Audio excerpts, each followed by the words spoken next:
India Britain இடையே தடையற்ற வர்த்தக ஒப்பந்தம் இரு நாட்டு பிரதமர்கள் முன்னிலையில் கையெழுத்தானது.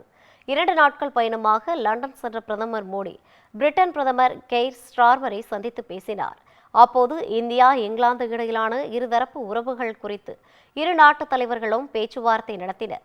அப்போது இரு நாடுகளுக்கும் இடையே தடையற்ற வர்த்தக ஒப்பந்தம் கையெழுத்தானது. இதன் மூலம் இந்தியாவிலிருந்து 99% பொருட்கள் வரியின்றி பிரிட்டனுக்கு ஏற்றுமதி செய்ய முடியும் என தெரிவிக்கப்பட்டுள்ளது. அதோடு பிரிட்டனில் தயாராகும் மருத்துவ பொருட்கள் இந்தியாவில் குறைந்த விலைக்கு கிடைக்கும் என இந்திய கைத்தறி, கைவினைப் பொருட்கள் உள்ளிட்டவற்றை பிரிட்டனுக்கு ஏற்றுமதி செய்ய முடியும் எனவும் குறிப்பிடப்பட்டுள்ளது. காஞ்சிபுரம் பட்டு சேலைகளுக்கு உலக சந்தை வாய்ப்பு திறக்கப்படும் என தெரிவிக்கப்பட்டுள்ளது. இதனால் இங்கிலாந்தில் இந்திய பொருட்களுக்கான வரி 15%லிருந்து 3% குறையும் என கூறப்பட்டுள்ளது.